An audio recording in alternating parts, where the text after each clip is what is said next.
Hello my friends and welcome back. Thank you very much for being with me again today. Let's start this video like this.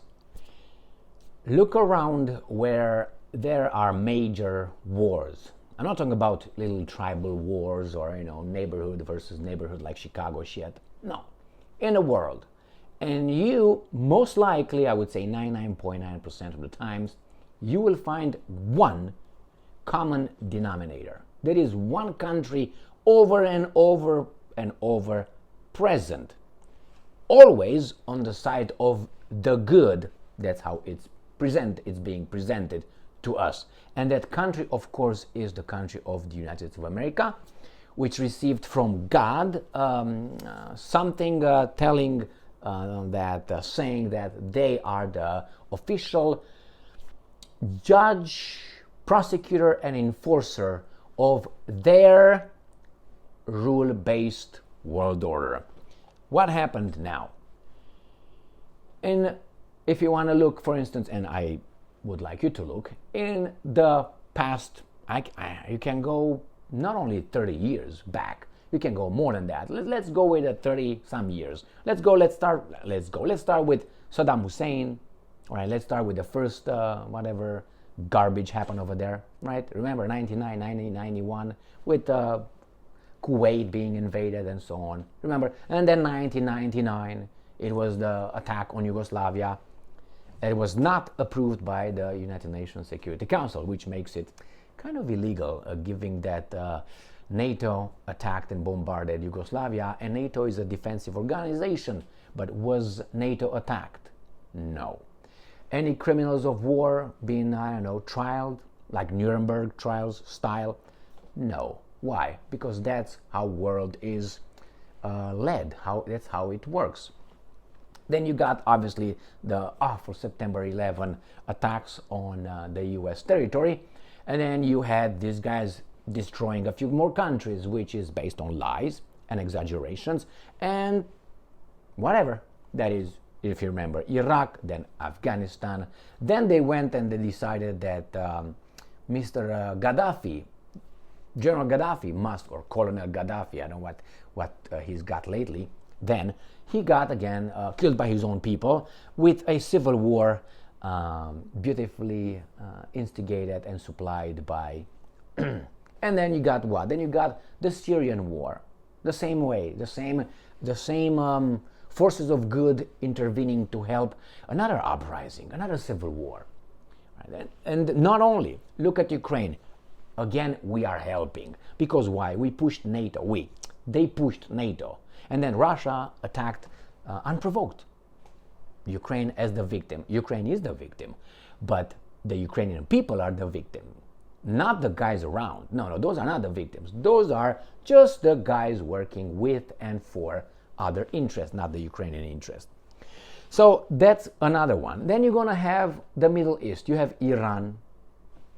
Iran is the one that bothers another shitty country, and that shitty country controls this big bully that shitty country would like to push the bully do its dirty work in the area as in other instances. Again, United States is over there. Then of course you got the Houthis. And the Houthis over there is not a big war, but nevertheless, the United States was involved in the war over there with the Houthis. Remember, in Yemen. What do you know about that war? Not this one. Before, go and check it out and see the United States was also present. Now it's present with Great Britain, defending something else. Not the United States' interest, someone else's interest, mainly. Why? If you have a country grabbed by the balls and you squeeze, you have that country do whatever you want to do. Just look around and look at the people in charge of the United States, or at least in very important positions. I'm not going to go over the Secretary of State and other departments like Yellen in the, and not only the Secretary of State I already mentioned, the White House Chief of Staff, check him out. Not only Mayorkas, check him out. And you got Schumer and you got whatever. Not going to go over that. So besides, you go then to Far East. What do we have in the Far East? We have Taiwan, obviously, and we have North Korea. Again, the forces of good are over there to help. Now, the US military threatens China with hellscape, turning the straits in an unmanned hellscape if China dares to do something in its neighborhood. Why? Because those guys from the other continent, from far away over the Pacific Ocean, will travel in your neighborhood to make sure that the babies are, going to sleep and take care of maybe a little smack here, okay? So let me show you here this article coming from the Insider. And this is from June 10th, 2024. This is the title. This is a threat by the United States military telling China that if you dare to do anything in your neighborhood with Taiwan, we will turn the strait into an unmanned hellscape. Here is the article for you. Ram pam pam. So let's read a little bit and see what exactly these guys say. The US military has a plan, more than one, I guarantee you, to turn the Taiwan Strait into an unmanned hellscape if China invades, top military says. United States always gets its little hyenas when it does something to show legitimacy to the baboons, which is, us. Why? Because he wants to say, oh, look over here, the free world will attack Saddam. The free world will get engaged in Afghanistan. The free world will take care of Mr. Milosevic in Yugoslavia. The free world will take care of the evil, Gaddafi. The free world will take care of Bashar al-Assad of Syria. The free world will take care of Putin. The free world will take care of Iran. The free world will take care and protect everybody in the Sea of Japan or the South China Sea or in the, around the Korean Peninsula. The free world. Therefore, the baboons, we are the free world. We are the good people here. So yeah, we got Great Britain with us. We got somehow the Netherlands everywhere nowadays. You got these guys that come together, France, Germany here and there, and say, we are the good people. We can't do no wrong. Let me show you this article. The US military has a plan to turn the Taiwan Strait into an, and I'm quoting, unmanned hellscape if China invades, top admiral says. So this country will protect that country, like protects, the forces of good protect the victims, like Ukraine coup d'etat in 2014. That was good because not we did it, okay? They're trying real hard in Armenia right now and in Georgia again. But it seems like they're not succeeding as of now. The US has plans to employ thousands of drones if China invades Taiwan, the top US admiral in the Pacific says. The unmanned hellscape would buy the US time to come to the aid of Taiwan. How do you come to the aid? That means the United States Army will come and help Taiwan against China?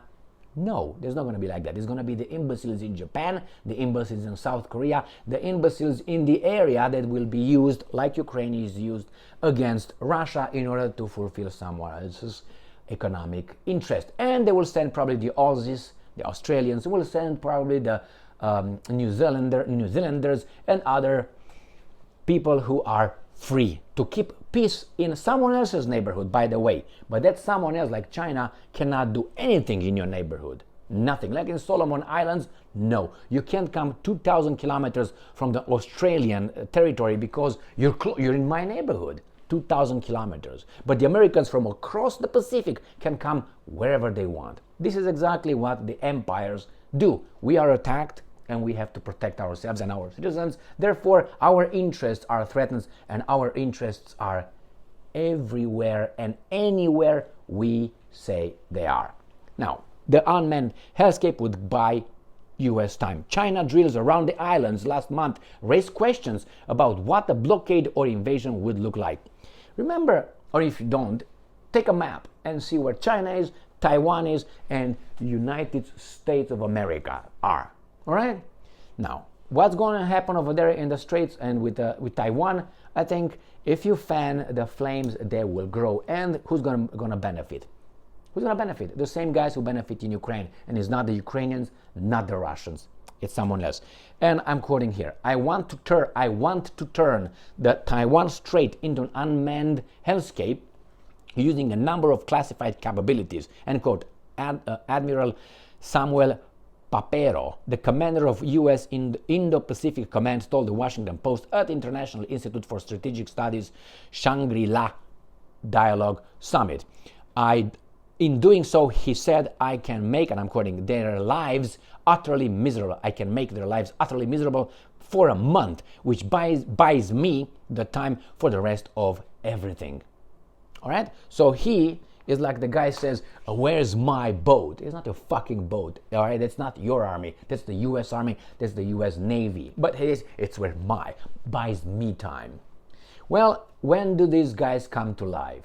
When there's wars. When there's no wars, you don't hear about any generals. So there are some people over there taking care of giving blowjobs and all that to the secretaries. That's what they do. When there's war, they all see themselves in the mirror as new Napoleon, Caesar, or who else, Alexander the Great.